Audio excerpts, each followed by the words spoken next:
हाशमी साहब बहुत बहुत शुक्रिया। सबसे पहले जानना चाहेंगे कि अब तक क्यों कुछ कंफर्मेशन नहीं हो पाई कि असेंबली जो है वो आईनी मुद्दत पूरी करेगी या एक दो दिन पहले बर्खास्त किया जाएगा।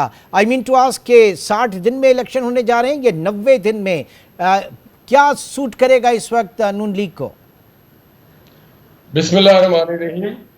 हमें तो दोनों ही सूट करता है, 60 दिन भी और 90 दिन भी। We are ready for both the ends. उसकी वजह यह है कि हम जबानी जमान नहीं किया है। शहबाज साहब ने अपने दौरे हुकूमत में डिफॉल्ट होता हुआ मुल्क को डिफॉल्ट से बचाया, इकोनॉमी को प्रॉस्पर किया, बेहतर किया।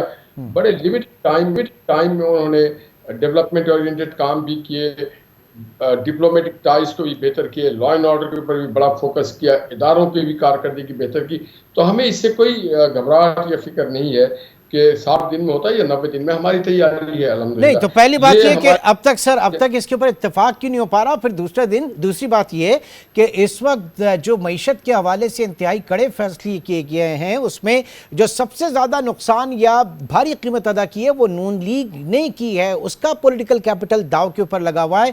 अगर दीगर जमातें कहती हैं कि जनाब बिल्कुल एक आईनी मुद्दत पूरी हो तो वो समझ में आता है, लेकिन यहाँ पे आप किस तरह से कह सकते हैं कि आप लोग तैयार हैं? बहुत ज्यादा मुश्किलात हैं अभी। देखिए, हर बड़े अचीवमेंट और गोल के लिए बहुत भारी कीमत अदा करनी पड़ती है। आपको पता है, हमने सिर्फ ये कीमत अपनी पॉपुलैरिटी और महंगाई नहीं है। मादी में अगर आप देखें, मादी में तो मोहम्मद नवाज शरीफ साहब ने physically, morally, psychologically, health wise, family wise उन्होंने बड़ी कीमत अदा की है।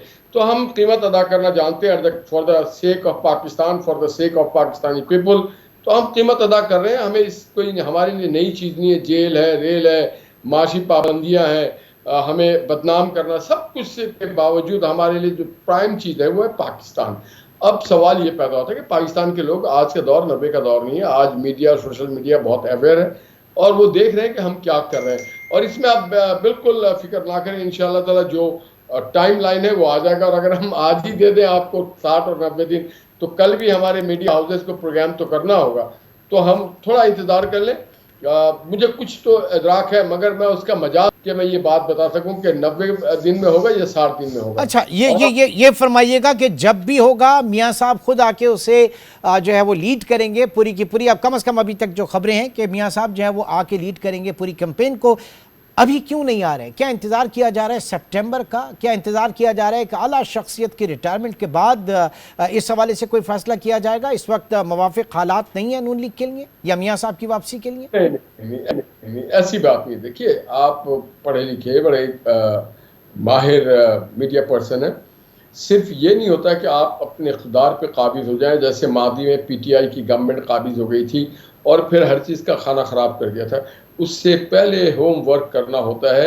ये छोटा मोटा मुल्क नहीं, 23 करोड़ लोग हैं, न्यूक्लियर पावर है, इतनी लार्ज आर्मी है, इतने बड़े इंडस्ट्रियल जोन है, एग्रीकल्चर सेक्टर है हमारा, हमारे इंटरनेशनल डेट्स बहुत ज़्यादा हो गए हैं। और माजी के 4 सालों में जो कुछ बेड़ा गर्क कर दिया इदारों का, मुल्क का, एतमाद का, नौजवानों का, मीडिया हाउस का, अखलाक का, तालीम का, तरबियत का, और सबसे बढ़ के कॉन्फिडेंस का।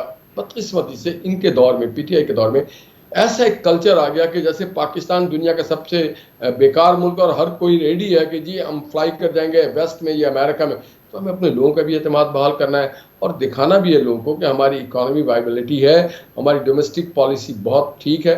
और एक आखिरी बात, मोहम्मद नवाज शरीफ साहब ही आके पार्टी को लीड करेंगे, वही इलेक्शन कमीशन को लीड करेंगे। तो हमारी होमवर्क ठीक है, बस सिर्फ हम आपको टाइमिंग नहीं दे रहे, जानबूझ के नहीं रहे। उसमें भी कोई हमारी सियासी, ठीक है, चले उसमें कोई स्ट्रैटेजी होगी, कोई हिकमत अमली। ये बताइए कि अभी भी आपका मुकाबला जो है वो पंजाब में पाकिस्तान तहरीक इंसाफ के वोटर सपोर्टर से है। आपका मुकाबला अब वहाँ पे इस्तेहकाम पार्टी जो है वो बन रही है। तो बड़ा एक टफ टाइम होगा। पंजाब आसानी से इतने आसानी से हाथ में नहीं होगा, क्योंकि पीपल्स पार्टी भी कह रही है कि अगला वजीर आज़म जो है वो जियाला वजीर आज़म होगा। तो वहाँ पे भी वो कुछ अपनी ग्राउंड बेस तैयार कर रहे हैं। मुश्किल है हालात? नहीं, हमारा मुकाबला उनसे नहीं है।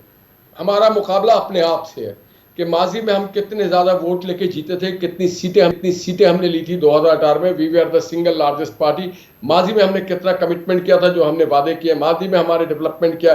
मादी में हमने पंजाब को या सिंध को या बलूचिस्तान को या केपी को क्या कुछ दिया।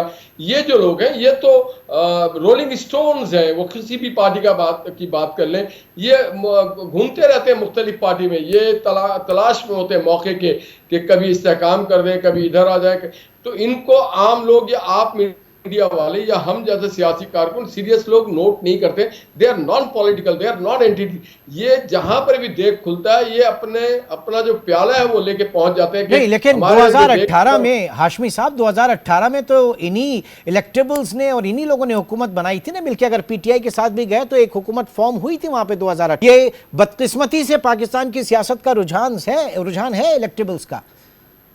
सुल्तान भाई इंशाल्लाह इस बार इन इलेक्टेबल्स का भी जो है ना वो काम खत्म हो चुका होगा, क्योंकि इलेक्टेबल्स को जिता के लोगों ने देखा कि उन्होंने कितनी भारी कीमत अदा की है। और इलेक्टेबल्स को भी ये पैगाम जाना चाहिए कि ये लोटे और लुटेरों का जो कल्चर है वो पाकिस्तान से खात्मा होना चाहिए। आप जिस पार्टी सोच विचार गौर फिक्र के बाद जाए, मगर जब जिस पार्टी में जाए उसके वफा करें, उसके मंशूर के साथ मुत्तफिक होकर जाए, सिर्फ अपने ओहदे और अपनी वदारत के लिए ना जाए, सिर्फ लूट मार के लिए ना जाए, अपनी जाली चौधराहट के लिए ना जाए, अपनी जाली डेरे के लिए ना जाए, लोगों को इसके अलावा कोई और काम कर ले, फिर सियासत छोड़ दें आप। अगर आपने अपनी जात और अपने खानदान से बाहर नहीं निकलना तो आप सियासत छोड़ दें। मैं पाकिस्तान के सारे इलेक्टेबल को आपके तवज्जुह से दावत देता हूं, जिसके साथ खड़े हो उसके साथ खड़े हो जाए, आंधी हो या तूफान हो। वही लोग बड़े होते हैं जो अपनी जानों का नजराना भी पेश कर देते हैं मगर अपने मौकिफ से बदलते नहीं। तो ये सियासी लोग नहीं, अगर ये सियासी लोग नहीं है तो हमारा इनसे कोई मुकाबला